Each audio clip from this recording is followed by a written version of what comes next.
On the morning of 14 जुलाई 1789, 14 जुलाई 1789 की सुबह France के एक शहर पेरिस में आतंक का माहौल था। हुआ ये कि किसी ने अपनी तरफ से बनाकर एक अफवाह जनता में फैला दी कि फ्रांस का राजा फ्रांस की जनता पर गोलियां चलवाने का आदेश देने वाला है और वह अपने सैनिकों से जनता को मरवाना चाहता है। दोस्तों, यह खबर पेट्रोल में लगी हुई आग की तरह पूरे के पूरे फ्रांस में फैल गई। इस खबर को लेकर जनता में डर का माहौल बना हुआ था। लोगों ने सोचा कि यार ऐसे मरने से अच्छा है कि कुछ करके मरा जाए। इसलिए फ्रांस के लोगों ने एक जन सेना बनाने का निर्णय लिया, जिसमें लगभग 7,000 व्यक्ति और महिलाएं टाउन हॉल के सामने इकट्ठे हो गए और सभी लोग आपस में डिस्कस करने लगे कि अगर हमें राजा के अगेंस्ट खड़े होकर विद्रोह करना है तो उसके लिए हमें हथियारों की जरूरत पड़ेगी। तो कुछ लोगों ने कहा क्यों ना सरकारी भवनों में रखे हुए हथियारों को जबरदस्ती लूट लेते हैं, और लोगों ने यही किया। सबसे पहले उन्होंने कई लोगों की तादाद में मिलकर बास्तील किले की जेल को तोड़ दिया, जिसमें उन्हें भारी मात्रा में गोला बारूद मिलने की संभावना थी। बास्तील जेल का जो कमांडर था वो हथियारों की इस लड़ाई में मारा गया और वहाँ उस जेल के हथियारों के साथ साथ वहाँ के कैदियों को भी छुड़ा लिया गया। दोस्तों, वो बात अलग है कि वहाँ पर 7 ही कैदी थे और इन सब ने मिलकर बास्तील किले को गिरा दिया और साथ में उस किले की कीमती वस्तुओं को बाजार में बेच दिया। इन वस्तुओं को उन लोगों ने खरीदा जो इस घटना को अपनी यादों के रूप में सजाना चाहते थे। दोस्तों, ऐसा नहीं है कि इस घटना के बाद फिर कोई घटना नहीं हुई थी, बल्कि इसके बाद कई दिनों तक पेरिस तथा देश के देहाती इलाकों में कई सारी लड़ाइयाँ हुई हैं, जिसका रिजल्ट ये निकला कि जनता रोटी, कपड़ा और मकान की बढ़ती कीमतों का विरोध करने लगी। बाद में फ्रांस के राजा को गिलोटिन से सर काटकर मार दिया गया। तो दोस्तों, ऐसा क्यों हुआ और कैसे हुआ, चलिए जानते हैं इस वीडियो में।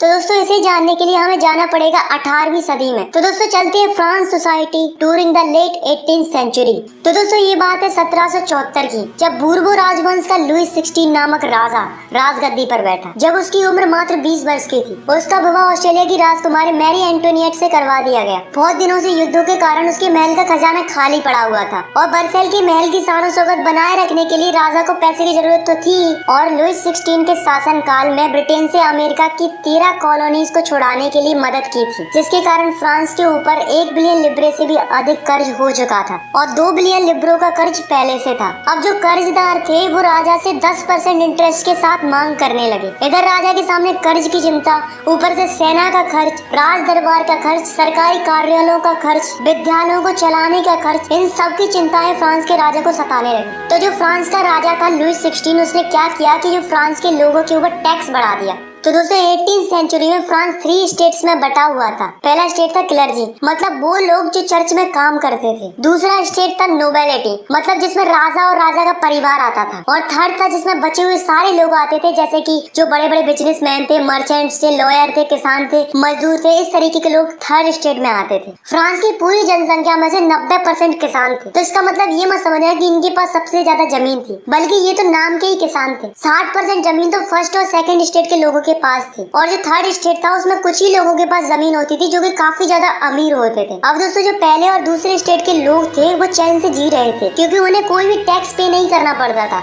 और दूसरी तरफ थर्ड स्टेट के लोगों को सारे के सारे टैक्सेस भरने पड़ते थे, जैसे कि जो टैक्स किसानों के द्वारा चर्च में जाता था उसे हम टिथ कहते थे। ये टैक्स फसल का 10वां हिस्सा होता था और इसे धार्मिक टैक्स भी कहा जाता था। और तो और दोस्तों, राजा ने रोजाना उपयोग में आने वाली सामग्री पर भी टैक्स स्टार्ट कर दिया था, जैसे कि तंबाकू, नमक। तो दोस्तों, इस प्रकार राजा ने महल के सारे खर्च जनता के ऊपर डाल दिए थे और राजा उनसे जबरदस्ती टैक्स वसूलने लगा। और उसे भरते कौन थे? मात्र थर्ड स्टेट के लोग। तो दोस्तों, 1715 में फ्रांस की पॉपुलेशन थी 2.3 करोड़ और 1789 में फ्रांस की पॉपुलेशन बढ़कर हो गई 2.8 करोड़। तो आप देख सकते हो कि जो फ्रांस की पॉपुलेशन थी वो कंटिन्यूअसली बढ़ती जा रही थी। अब आप खुद ही सोचो, अगर पॉपुलेशन बढ़ेगी तो उनकी डिमांड भी बढ़ेगी, क्योंकि फसल की पैदावार तो उतनी ही थी, मगर पॉपुलेशन के बढ़ते लोगों को ज्यादा फूड की रिक्वायरमेंट थी। इसलिए फ्रांस के लोग भूखे मरने लगे, उन्हें खाने के लिए स्ट्रगल करना पड़ता था। इसके चलते पूरे फ्रांस में महंगाई बढ़ गई, गरीब और गरीब होते गए और अमीर होते गए। ऐसा नहीं है दोस्तों कि लोगों ने इसका विरोध नहीं किया,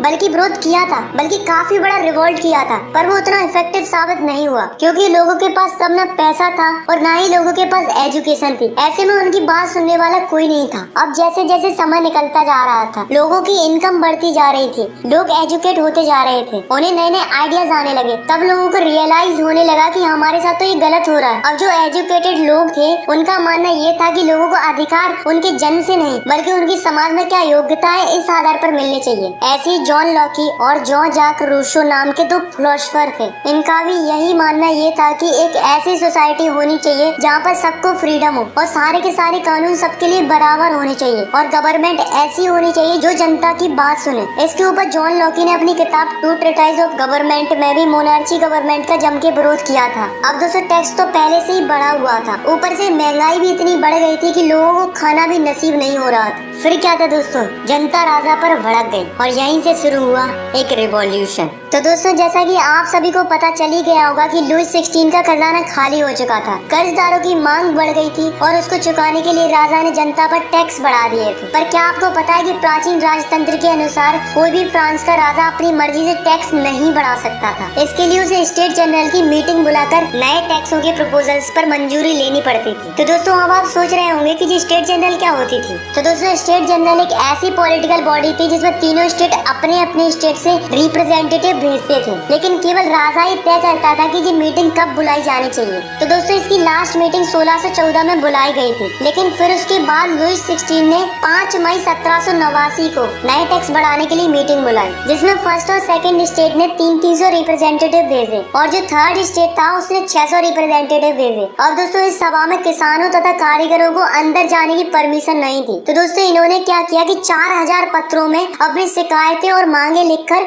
असेंबली में भेज दी। लेकिन दोस्तों असेंबली के अकॉर्डिंग हर एक स्टेट को केवल एक एक वोट डालने का ही अधिकार था। पर अब की बार क्या हुआ कि जो थर्ड स्टेट के लोग थे उन्हें ये मंजूर नहीं था, क्योंकि वो चाहते थे कि पूरी की पूरी असेंबली वोटिंग करे, केवल 3 ही वोट पर फैसला नहीं दिया जाना चाहिए। लेकिन जो लुई 16 था उसे ये प्रस्ताव स्वीकार नहीं था। राजा ने इस थर्ड स्टेट के प्रपोजल को नहीं माना, जिसके कारण क्या हुआ कि जो थर्ड स्टेट के लोग थे वो निराश होकर असेंबली के बाहर चले गए और यही सभी लोग 20 जून को वर्साई के इंडोर टेनिस कोर्ट में जमा हुए। इन सब लोगों ने मिलकर एक डिसीजन लिया कि जब तक हम एक ऐसा कॉन्स्टिट्यूशन नहीं बना लेते जिसमें राजा के पास कम पावर हो, तब तक हम सब लोग मिलकर स्ट्रगल करते रहेंगे और राजा के खिलाफ लड़ते रहेंगे। उन्होंने अपने आप को एक नेशनल असेंबली घोषित कर लिया था। दोस्तों उस असेंबली के 2 लीडर बनाए गए, पहला था मिराबियू और दूसरा था एबेशियस। इन दोनों ने असेंबली को लीड किया। दूसरी तरफ फ्रांस में कड़ाके की ठंड पड़ रही थी, जिसके कारण क्या हुआ कि फ्रांस की जो अधिकतम फसल थी वो मारी गई। लोगों में भुखमरी इतनी बढ़ गई थी कि औरतों ने जबरदस्ती खाने पीने की चीजों को दुकानदारों से छीन लिया। यह देखकर राजा ने सेना को आदेश दे दिया कि तुम शहर में प्रवेश करो। जैसे ही सेना ने शहर में प्रवेश किया तो लोगों में हड़कंप मच गया। फिर क्या था दोस्तों, लोगों की भीड़ ने 14 जुलाई को बास्टील के किले पर धावा बोल दिया, क्योंकि गांव-गांव में अफवाह फैल रही थी कि राजा ने किसानों की फसलें बर्बाद करने के लिए बाहर से कुछ लोगों को बुलाया है। अब टैक्सों की आग तो पहले से लगी हुई थी, अब लगी हुई आग पर राजा की अफवाह ने पेट्रोल का काम और कर दिया, जिससे किसानों ने गाँव के सरकारी अन्य भंडारों को लूट लिया और साथ में टैक्सों से संबंधित डॉक्यूमेंट्सों को भी जला दिया। आखिर में विरोधी प्रजा की ताकत का अंदाजा लगाकर राजा ने नेशनल असेंबली को मान्यता दे दी। तो दोस्तों आपको तो पता ही कि जो नेशनल असेंबली थी वो क्या चाहती थी कि राजा की पावर लिमिटेड कर दी जाए। तो फाइनली 4 अगस्त 1789 की रात को नेशनल असेंबली ने एक ऑर्डर पास किया, जिसमें फर्स्ट स्टेट के लोगों से कहा गया कि आप चर्च के नाम पर जो जमीन लिए हुए हैं उसे वापस कर दें और जो चर्च में फसल का 10वां हिस्सा टैक्स के रूप में दिया जाता था, यानी कि धार्मिक टैक्स टिथ को बंद कर दिया जाए। जिससे क्या हुआ कि गवर्नमेंट को 2 बिलियन लिब्रो का फायदा हुआ। अब धीरे धीरे नेशनल असेंबली ने 1791 में एक नया कॉन्स्टिट्यूशन तैयार कर लिया, जिसमें राजा की पावरों को लिमिटेड कर दिया था और साथ में गवर्नमेंट को 3 हिस्सों में बांट दिया।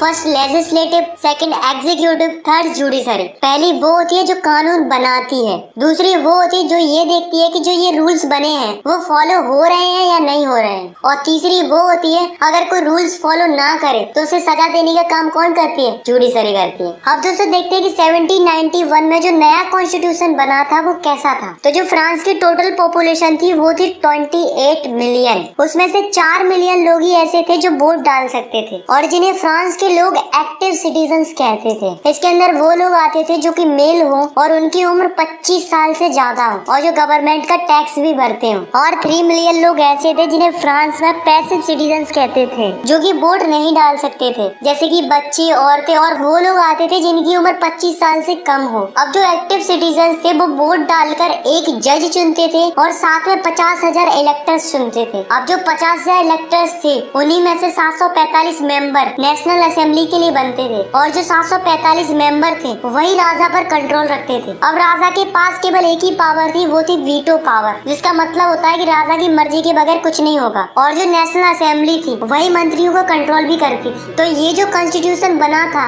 इसके अकॉर्डिंग लोगों को कई सारे अधिकार मिले, जैसे कि right to life, freedom of speech, freedom of opinion and equality before law.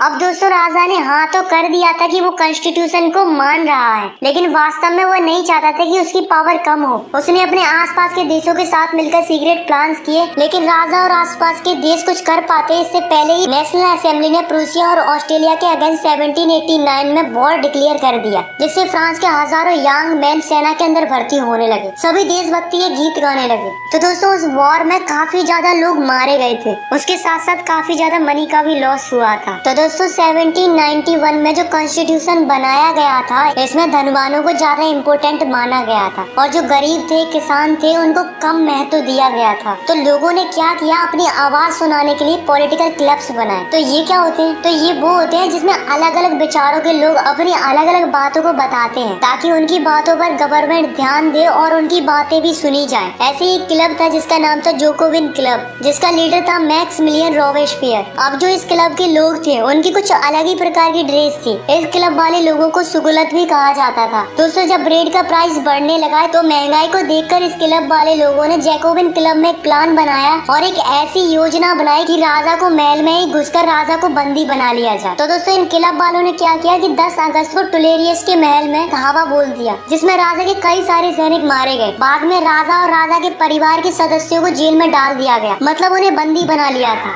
और फिर नेशनल असेंबली ने चुनाव कराए। फाइनली 21 सितंबर 1792 को राजाशाही राजतंत्र का अंत कर दिया गया और फिर मोनार्ची सिस्टम खत्म हुआ और एक नया रिपब्लिक सिस्टम यानी कि वोट डालने का सिलसिला शुरू हुआ। अब जो फ्रांस था वो एक रिपब्लिक कंट्री बन चुका था और जो लुइस 16 था जो बंदी बना लिया गया था उसे राजद्रोह के आरोप में मौत की सजा सुना दी गई। फाइनली 21 जनवरी 1793 को प्लेस दी कॉन्कार्ड में राजा को ग्लोटिन से सर काट कर मार दिया गया और सबको वोट डालने का अधिकार मिल गया। अब जो जोकोविन क्लब की जो सरकार थी यानी कि रोबेस्पियर की सरकार, वो क्या करने लगी कि फ्रांस में जो भी गणतंत्र के खिलाफ होता, चाहे वह उसकी स्वयं की पार्टी का ही क्यों ना हो, उसे जेल में डालकर मुकदमा चलाया जाता था और दोषी पाए जाने पर गिलोटिन पर चढ़ाकर उसका सर कलम कर दिया जाता था। पर जो जैकोबिन क्लब था उसने कम काबिल तारीफ किया था, वो थी एबोलिशन ऑफ स्लेवरी। तो ये स्लेवरी क्या थी, तो दोस्तों फ्रांस की जो कॉलोनी थी कैरिबियन में, Martinique, Guadeloupe and San Domingo, तो यहाँ से क्या होता कि कई सारी चीजें इंपोर्ट होकर फ्रांस के अंदर आती थी, जैसे कि तंबाकू, इंडिगो, शुगर, कॉफी। तो इस तरीके की चीजें यहाँ से फ्रांस के अंदर आती थी। पर प्रॉब्लम क्या थी कि इन चीजों को बनाने के लिए वहाँ पर कई सारी लेबर्स की जरूरत पड़ती थी और यहाँ से काम करने के लिए वहाँ जाने के लिए कोई तैयारी नहीं था। तो इसके लिए जो फ्रांस के ट्रेडर्स होते थे वो क्या करते थे, पहले तो ट्रेडर्स फ्रांस से निकलते थे और अफ्रीकन कोस्ट तक जाते थे और फिर वहाँ से लोगों को खरीदा जाता था और उन्हें हाथों में हथकड़ियाँ डालकर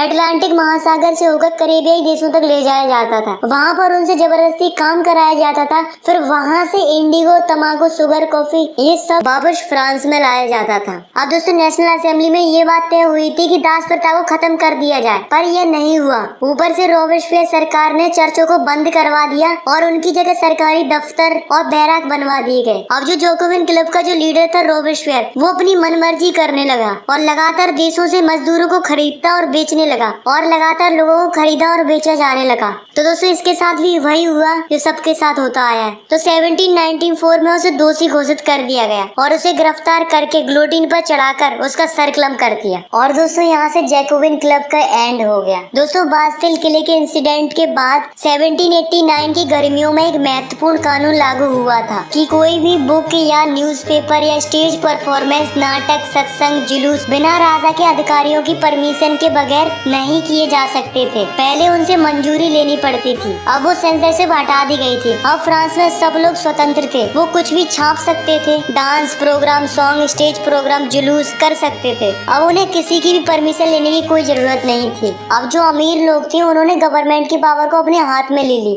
फिर उसके बाद एक नया कॉन्स्टिट्यूशन बना, फिर उसके अनुसार जिसके पास ज्यादा पैसा होगा वही वोट कर सकता था। इस कॉन्स्टिट्यूशन के अकॉर्डिंग 2 लेजिस्लेटिव काउंसिल बनाई गई। इन दोनों काउंसिल का काम था कि 5 मेंबर की बॉडी बनाना, यानी कि एक दूसरे में तकरार होने लगी, जिसका फायदा नेपोलियन बोनापार्ट ने उठाया। 1804 में फ्रांस का एक नया राजा बना जिसका नाम था नेपोलियन बोनापार्ट। नेपोलियन ने पहले तो यूरोप के लिए बहुत कुछ किया तो लोगों को लगा अच्छा है, लेकिन बाद में पता चला कि नेपोलियन तो बहुत ही क्रूअल किंग था। फाइनली 1815 में वाटरलू की लड़ाई में नेपोलियन हार गया। तो दोस्तों